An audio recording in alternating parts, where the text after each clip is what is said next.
Hi, I'm David. And I'm Rachel. And welcome to Leisure Bit. And today we've got a special feature for you, which we're covering about how to book campsites and places to stay, which would be handy if you're new to camping, caravanning or campervanning. So let's get cracking.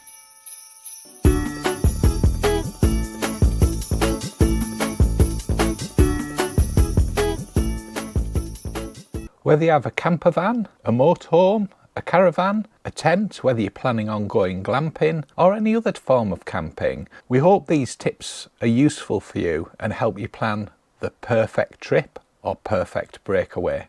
The first one is, when can you or do you want to go? Where you can search to stay for your camping or places to go to. And what facilities are there on the site?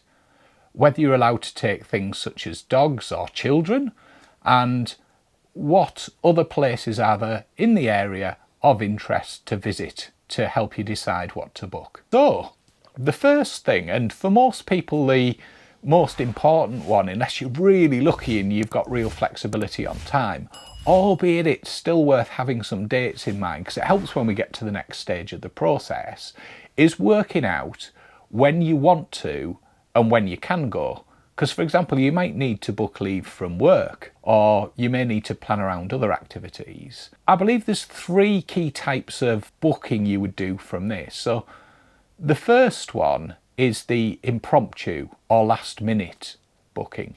This could be something like you've got to the end of the working week and suddenly you think, right, I really need a weekend away to restore my batteries, etc.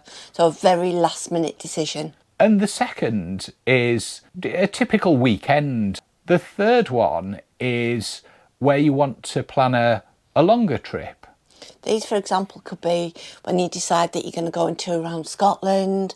You could be going further afield and you need to string lots of different campsites together. It could even be you're going to Europe or travelling around overseas. So these are where you need to think about the logistics and string the different elements together. Thanks, Rachel. It's a really good point, that, because it depends on the complexity of your trip, how much effort you need to put in at the next stage, because there's certain things interconnect with each other and you've got to get your ducks in a row, as they say, with those ones. First point is when. So the second step, where do you want to go? And there's 2 parts to the where you want to go. There's the what type of campsite do you want to go to, and then there's the location. Let's first cover off the what type of camping or stopover you want to go to.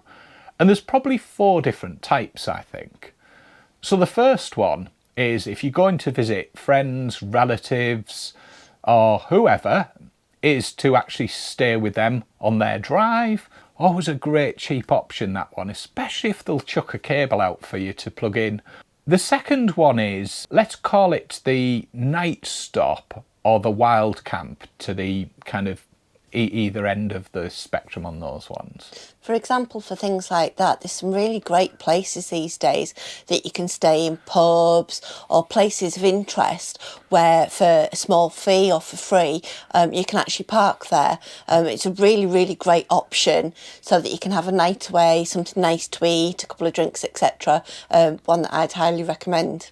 And there's often not a lot of facilities there, so you're not getting what you'd get in a campsite, you know, where you've got your hookups, your water fills, your waste points, and obviously you need to be particularly careful not to leave any litter and make sure you leave things the way you find them, if not better.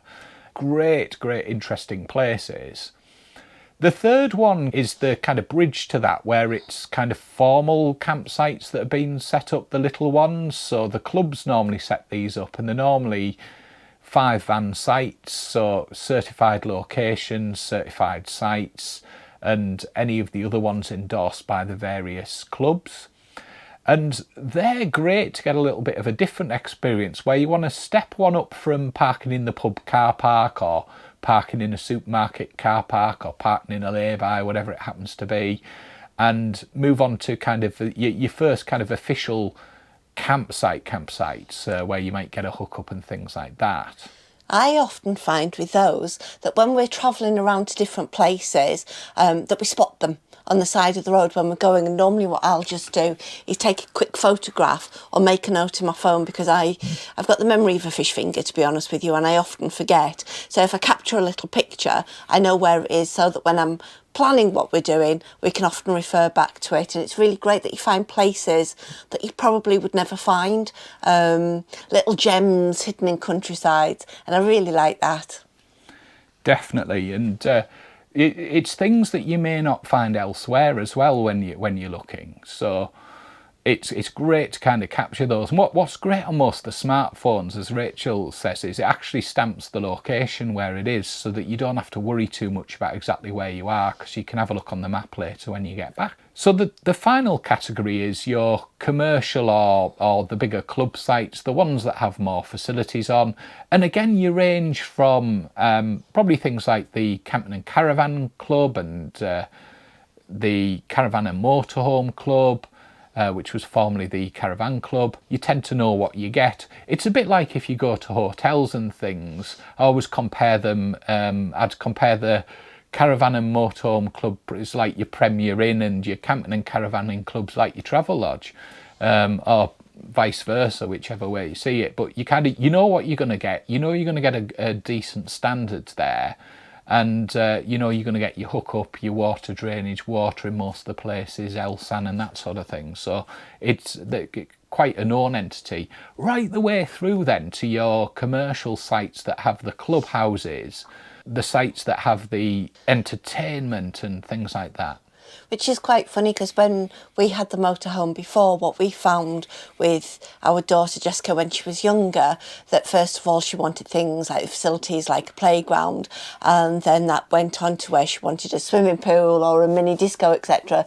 So over the years, the different sort of sites that we looked for changed due to the needs. And there's a lot of really good independent larger sites as well out there, so don't rule those out. Sometimes a busy site with a clubhouse and entertainment on is absolutely brilliant. Sometimes it's the last thing you want though as well. So it's important that you, and we've done it before, we've landed on sites that we just wish we'd read reviews and things in more detail, and you're so glad when you get through the night and then manage to walk away from it. So yes, those have been the times. Beyond that, the other thing to think about is, what type of things do you want to go to? Do you want to go up the coast? Do you want to go inland? Do you want to go into the Dales? Do you want towns and villages? What sort of things do you want there are things to consider as well.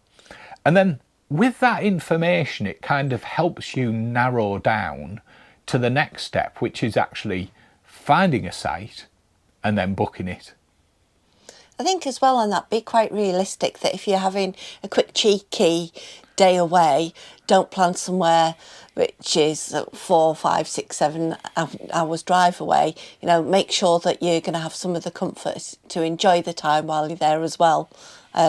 So it's location versus how long you're going for and how long you want to spend travelling to. We touched a little bit on there on some of the facilities, but let's just talk about that in a little bit more detail before we go on to actually narrowing it in, finding those sites or that site and getting it booked. So from a facilities point of view, there's some things that are quite important when you look through, and each person's individual as to what they like or what they don't like. Plus the important bits, such as if you're taking your dog with you, you need to make sure the site you're going to allows dogs. You know, is there a maximum number of dogs if you've got more than one dog? If they do take that, what's the limit on dogs? Is there any other rules around it, such as they have to be kept on a lead? Is there a dog walk, for example? So that's one of the things that's important to us. Oh, that's a really important one to me, actually, is making sure that there's a nice place to take the dog out for a quick trot when we're there on site. That is one of my main things that I look for. The other thing to look in facilities is, we touched on before on, do you want the entertainment, do you want the peace and quiet, but is it's looking at, well, what is there to do on the site, and have you got everything you need covered off for the site? So for example, if you go in there, can you top your water up? Can you dispose of any wastewater? Is there a LSAN point to actually empty your chemical toilet? All of those things, just so that you know logistically what to expect when you get there. The other things are, what are the opening hours? You know, some sites have a shop on site which can be handy, or do you need to actually stock up on your bread and milk or whatever else you need or want beforehand? And hard standing or grass pitches, that's really important to consider too. Especially in the winter or when it's been very wet, and especially on some sites where it's clay. I'm sure some of you watching this will know exactly what I mean here, but you really do not want to get stuck in the mud. It's horrible, and we've done it. We've done it a few times, and I think it takes some of the enjoyment away, albeit we're still talking about it, so there's a story out of those things. But suddenly your vehicle becomes that can, you know, go along the motorway at some speed, suddenly becomes stuck and is digging a big hole in the mud. Horrible, horrible, horrible. So yes, that's definitely one to consider, so that you don't inadvertently cover that. And it's worth, if it has been wet weather, when you arrive on a site, it is definitely worth checking regarding pitching, rather than some people just kind of roll up and then go and pitch up and then get stuck before realising that there's a problem with a certain area of the campsite. Some of the campsites are great. We've been to ones before where they've actually either signed or fenced off where not to pitch, where it's muddy, so definitely worth checking that out. The other thing as well, as we were just talking about, is if you go into a campsite that doesn't have any nearby food, for example, it's making sure you're stocked up with something to eat for your meal when you get to the campsite, or have other plans to cover that one off. It's just simple things like that one. The other thing that's really important is, when you look at the facilities, read the reviews. Because the reviews actually give you that dimension on the facilities, because there's some brilliantly described campsites that sound magnificent, and then you look at the star rating and the reviews and you think, hey up, what's going on here? And when you read into it, that you get that dimension of truth then around what's happening. And always be careful, because if there's the odds bad review, sometimes people have had a bad day, or something specific has happened at that time that's caused it. So, you know, everybody's entitled to an opinion on things, and some things you read, and you know, people have rated things as 1 or 2 star, and it's, to me, a relatively trivial thing, whereas other people have rated maybe 8 stars out of 10, and it sounded like they had quite a horrendous trip. So it's definitely worth reading the comments as well, and just diving into, you know, don't just look at the negatives, but look at the positives, because sometimes, you know, you get a couple of negative comments and you worry about it, but it's absolutely fantastic. I also find that YouTube helps with that as well, because there's obviously a lot of you guys out there that have already been to visit some of these sites, and I really enjoy having a look around and seeing kind of firsthand what everybody else has been up to. I don't know if you agree with that, David. Yes, I think that, I mean, on the other thing, when you go looking, there's a number of ways of finding them and getting the inspiration. And I think I've learnt a few times, I'll give you just one really simple example.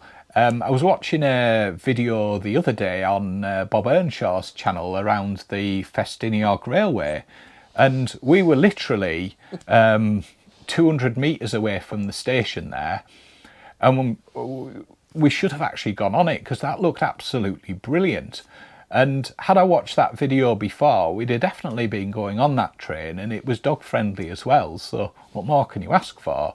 But we'd spotted it, but we just weren't, and my fault, you know, we weren't organised enough and not quite sure what to do or how to sort it out. But you know, what a miss on that one. So we'll be going back and watch it and having a go on that at some point, I'm sure. But that was a great example of actually watching somewhere you were planning to go, but watch it before you've been. Would be the tip there. Common sense, really, but definitely worth checking that out. And there's loads and loads of people on YouTube who've created some fantastic content. I was watching a video the other day from Motorhome Fun, and he'd created a brilliant flyover video near the barn at Beale, which is a site we're staying at later in the year. We've moved that booking more times than enough, as you can probably imagine. But it was brilliant to actually have a look at that, because it helps you think and plan your trip. So that's one we got right, because we've actually looked at it before we've been, and not retrospectively. Still great to look retrospectively, obviously, but there's some fantastic content out there, and it's worth a search and have a look, because I genuinely think it enhances your trip rather than spoiling it, and you get some great ideas for days out as well. That's the other thing, it's working out what you want to do when you're there, because most people don't book and go and sit in the campsite for, you know, a week or a few days or whatever. You're actually booking to go somewhere and go and explore the area, have a look around and find something to do. If you're looking for inspiration on places to visit, check out the bottom of our homepage, because we've got some links to some fantastic Campervan, Motorhome and Caravanning channels that'll give you a bit of inspiration where they've gone to various different places, so you can take a look and check them out. So beyond YouTube, there's lots of other places to get inspiration. Now I get some of the motorhoming magazines and the club magazines and things, and they're really good for getting some ideas. You know, you can spot places. They often feature places to visit and things to do. So they're great for getting some ideas if you're not quite sure. There's also some great books you can get as well, so that go through tours and things like that for different countries or different areas. So they're really, really helpful as well to give you an idea of different places to visit where you want to join it into a trip or just find some sites. There's also the non-camping related books and things, such as, you know, if you fancied going to the Yorkshire Dales, you might get a little book on the Yorkshire Dales and then have a look and find places you want to do, because it could be activity driven. So in that instance, it might be you want to go walking, so you would actually go get a book on walking and then go back and find out where you want to camp in those situations. Another thing that's really handy is, and whilst there's things like Google Maps, Apple Maps and various other maps, OS maps, everything like that, that are massively, massively helpful on the computer, it's actually great to have an atlas. And my daughter got me this for Christmas, and it's great just to actually be able to go through and have a look in detail at places off screen for a little bit of time. So they're really, really handy as well. As long as he doesn't expect me to read the map and guarantee to get him to a place, that's fine. The other thing they're really handy for, beyond finding campsites that books like this and atlases, is to keep in your van in case you ever have a problem with sat-nav, you know, because these things can go wrong, or you can get lost, or sat-nav send you down a daft place. So they're really handy to use as a backup there. So we'll be keeping that one in the van as well. But it's really handy when we're looking at areas and things, sometimes find places to visit, things to do, or helps you explore the wider area without always being at the computer screen. So just before we go in and have a look at actually going through and booking some sites and some tips on that, Rachel had a great point that she thought was worth mentioning, and I completely agree, which is, what do you do if you need to cancel, and what should you check when you're booking about cancellation? We had a few sites. Obviously last year was our year of booking and cancelling, and we became quite good at looking at the terms and conditions of cancelling, because obviously we weren't sure when the van was actually going to be delivered. So whilst David put a lot of effort into booking, equally he put a lot of effort into cancelling, and the majority of the sites were really, really good, weren't they? And let us cancel, let us move and shift the bookings around, whereas some weren't quite as good. Yes. So it is a really important one, especially if you've got an uncertainty or something that you're not sure is actually going to happen when you think it's going to happen. Yeah, and it's definitely worth, if you do need to change plans, is cancel as early as possible and just be straight with the campsites. As Rachel said, we found kind of 80-90% of them were absolutely brilliant, and given the circumstances, you know, we'd booked in good faith, we expected to have the van wasn't there. Clearly can't go camping without a van in the majority of the sites, apart from Hodham Castle, of course, where we went there and stayed in a pod for a change just to avoid needing to cancel it. But you know, in a lot of cases there wasn't anything we could do about it, and we needed to cancel. And as I say, most people and most sites were absolutely fine. But it is worth just reading the print, because you never know what might happen or what might change, and just make sure before you make the booking you are confident with the terms and conditions of the booking, including things such as cancellation and any other bit. So it's worth just a quick flip through there. Should really say a full read, but in practical terms it's definitely worth a quick look through and just make sure there's nothing untoward in the event that you need to make a change or anything you hadn't realised when you did the booking. The other thing to do is when your booking confirmation comes through, just double check the details. Check the dates, check the details, check who you've booked on, just to make sure everything's right and correct. And then you can rest in confidence that you're all sorted. The one that we really haven't talked about in much detail at the minute is the rallies. So the social gatherings that are arranged either normally between Facebook groups or clubs, etc. They're quite an informal gathering of people, normally with some sort of similar interests.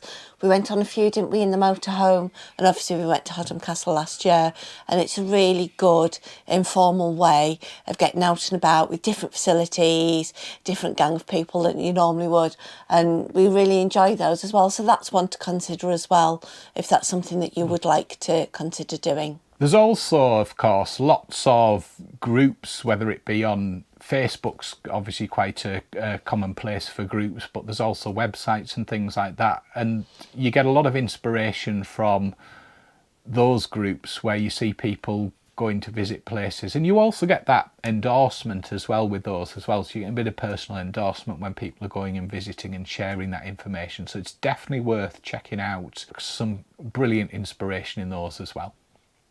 So let's get on to the main bit now. Is so we know when we can go.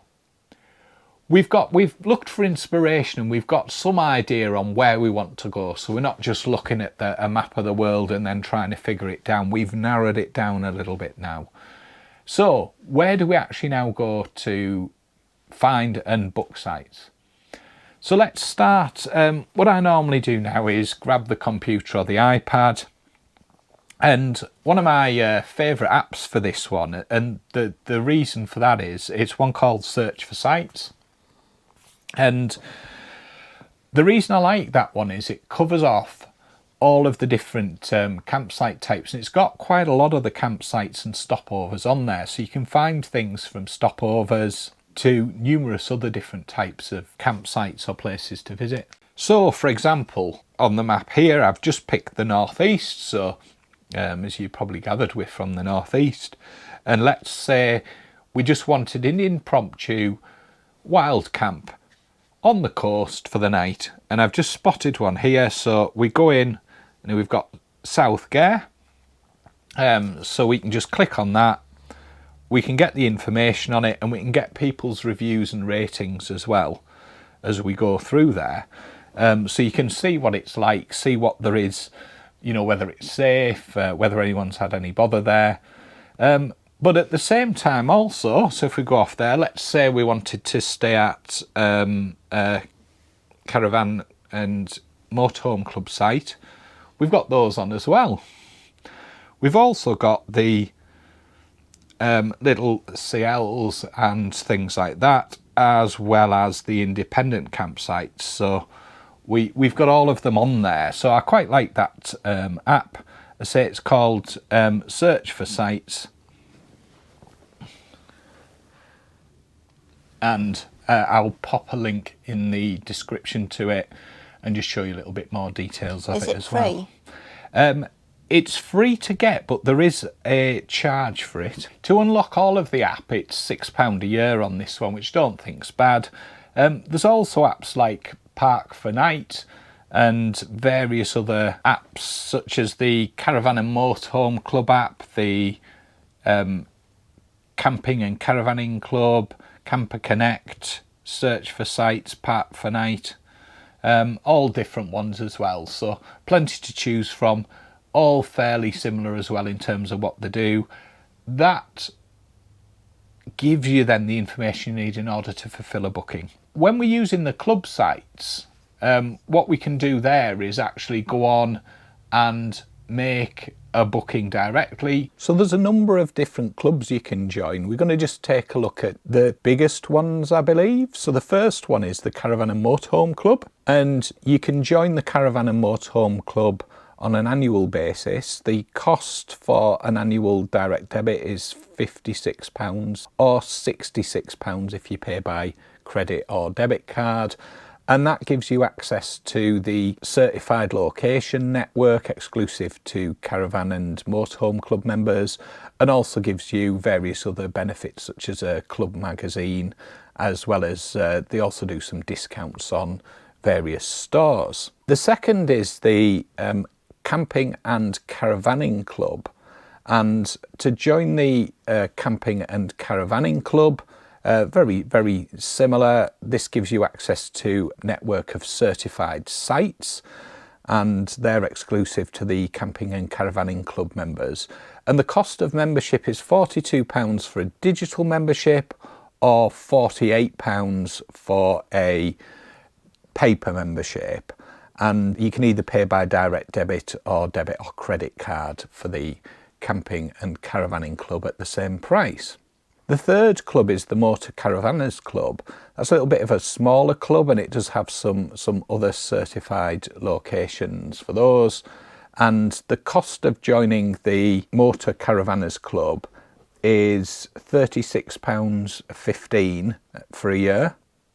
And you can apply to join online on that one, similar to the Caravan and Motorhome Club and the Camping and Caravanning Club.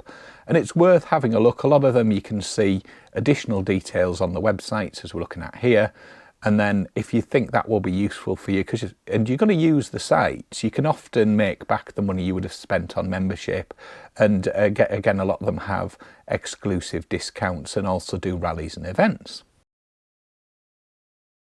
The Caravan and Motorhome Club site allows you to book, and as long as you remember you don't need to pay a deposit, you can make your booking, and if you need to cancel, as long as you cancel within 72 hours, that's absolutely fine, because they understand plans can change. So you can go on and book typically up to a year in advance for the sites, so you can get yourself really organised with those sites, and it's easy to navigate and find things, as you can see. And with some of those sites, they do get booked up, don't they? The really popular ones in advance, so people do tend to book them quite early. So you may find that for those ones, you do need to book in advance. Yeah. Although there is a last-minute facility on there, isn't there, David?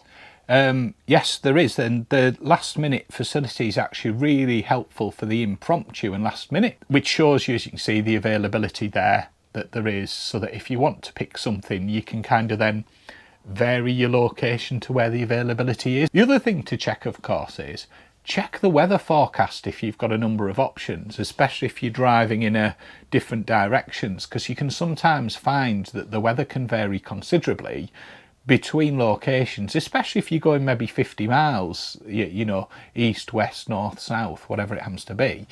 And it's definitely worth checking that, because sometimes you can actually make a huge difference between, especially on impromptu, because the weather forecast's generally reasonably accurate within, 24, 48 hours, or accurate enough that you'd need it to be. So it's worth doing that as well if you've got a bit of flexibility around there, so that you can find exactly where you want to go to. Camping and Caravanning Club. You need to actually pay a deposit with those for the site bookings. You can also ring up as well if you want to, and you basically make your booking, pay your deposit, or pay in full, of course, if you want to, and then that's you booked in. And you do tend to need to contact them if you want to cancel, whereas with the Caravan and Motorhome Club, you can just do it all online. You know, it's slightly easier, in my opinion, but you tend to find that people sometimes book things with maybe no intention of travelling at that point in time, just to kind of hold the dates. So that's where a lot of the availability comes in, I think, later on as well with that's just my view. I could be completely wrong there, but definitely easier to use, I think, with the Caravan and Motorhome Club than it is with the Camping and Caravanning Club, albeit it's still, you know, fairly straightforward process to do. There are other sites or other clubs, and all of the independent ones typically have a very slightly different way of booking. There's also a number of websites that you can use to book a particular cluster of different sites that use the same booking engine and checking availability. So just show you a few of them there on the screen, which is quite handy because they often have availability information there as well.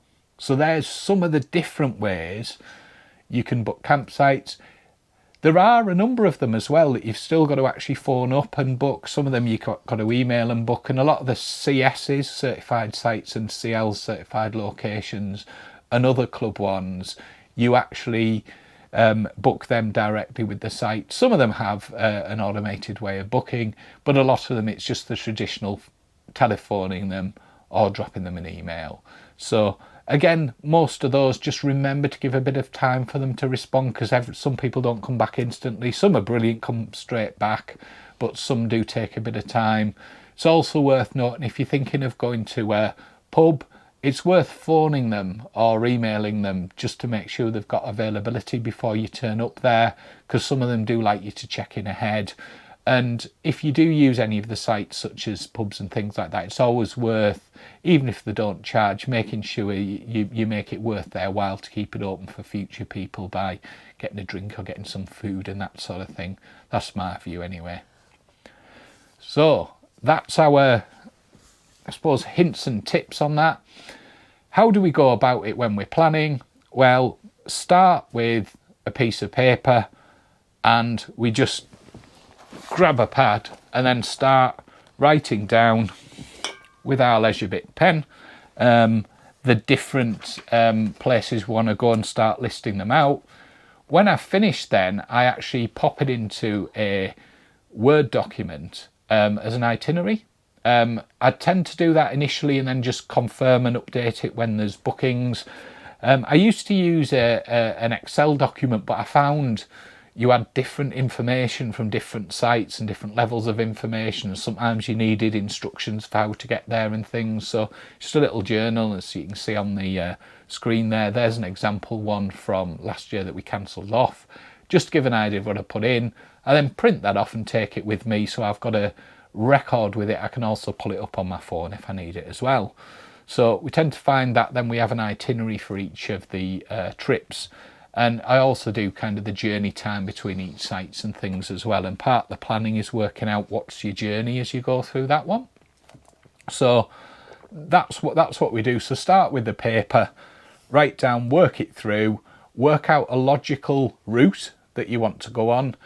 I often pick a couple of sites that I've researched and I'll ask Rachel to narrow us down on those when we go through, because Rachel kind of sub-researches it then between the kind of short list of the ones for the route, and that's how we book it.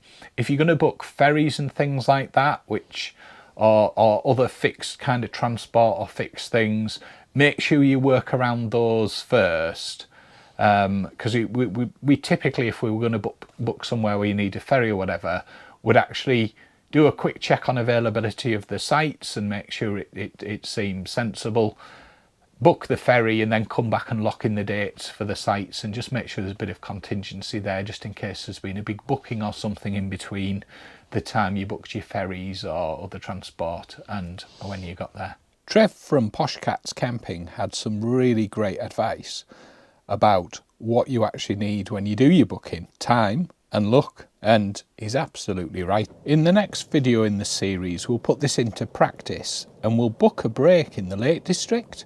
So catch us next time for that one. We'll leave it there for today. We would love to hear your comments and tips and anything else you think we have missed. Booking early is always good, although some people weren't taking bookings too early when we did last year's, just with the situation with coronavirus and things like that, in case they had to cancel them off. But getting booked in early seems to give you a bigger choice. However, last minute impromptus a good way to go as well, for those last minute trips and doing something at the last minute. Thank you for watching. I hope you found this useful. And we'll catch you next time. You take care.